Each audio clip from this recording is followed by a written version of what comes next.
Prologue, the city that never sleeps. New York, a city of steel and glass, where fortunes are made in skyscrapers and dreams are buried beneath subway tracks.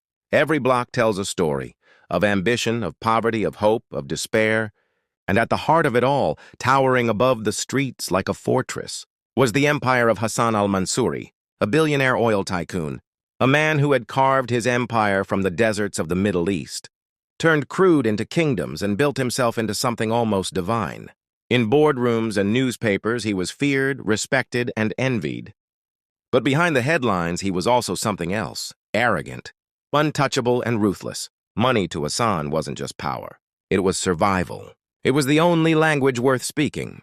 But one day, in a moment he could never have predicted, Hassan would meet a boy who didn't speak the language of money, a boy who spoke 9 others, and that boy would remind the billionaire of something he thought he had buried forever.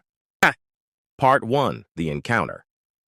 The glass doors of the Mansuri Empire headquarters opened with a whisper that morning. Inside, employees scurried like ants. Polished floors reflected designer shoes, and silence was demanded by invisible rules. Among the invisible workers was Grace Johnson, a cleaning woman. For 5 years, she had polished marble floors and wiped fingerprints from golden door handles. She had learned how to be invisible in a world that looked down on her. But on that Tuesday afternoon, she wasn't alone. Her 14-year-old son, David, followed her quietly. Grace had begged her supervisor to let her miss work. David had been unwell, and she had no one else to leave him with. But rules were rules, so she brought him along, promising he would stay quietly in a corner while she cleaned. But empires notice everything, and Hassan noticed. From behind his marble desk, framed by floor-to-ceiling windows that overlooked Manhattan, Hassan's sharp eyes landed on the boy. "Who is this?" he demanded, his voice deep, commanding. Grace froze. "My son, sir. I had no choice today. He'll be quiet, I promise." Hassan leaned back in his leather chair, amused. "Your son? Does he plan to scrub floors like you one day?" Grace's cheeks burned with shame. She opened her mouth to apologize, but before she could, David looked up, calm, steady. "No, sir," the boy replied. "I study languages." Hassan smirked. "Languages? And how many do you think you know, boy?" David didn't hesitate. 9. The room fell silent. Then Hassan laughed, a booming, mocking laugh that echoed off the marble walls. 9? You? You can barely speak English. But David didn't flinch. He began to list them. English, Spanish, French, German, Arabic, Mandarin, Russian, Italian, Portuguese. Each word came perfectly pronounced, crisp and confident.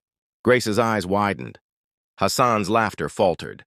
And then David switched into Arabic, flawless, poetic, reciting a line from classical verse.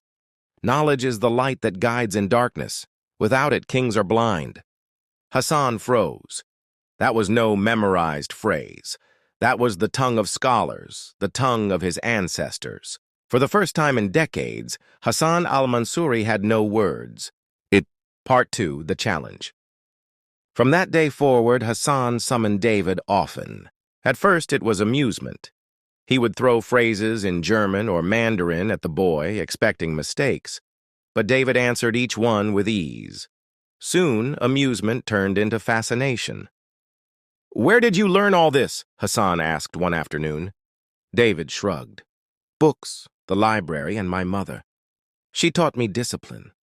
Hassan's gaze flickered to Grace, who stood quietly polishing a silver tray. For the first time, he didn't see just a cleaner. He saw a teacher's shadow in her. Days became weeks. Hassan began testing the boy with riddles, proverbs, even negotiations written in different languages. David not only translated them, but explained their deeper meanings. "You think you're wise, boy?" Hassan challenged one evening. David shook his head. "No, sir. But I think wisdom comes when we remember where we started." The words stung. Hassan remembered, though he rarely admitted it, a boy in Beirut, sitting by candlelight, whispering French verbs while the war raged outside. That boy had been him. Once. Before money became his shield. Grace worried.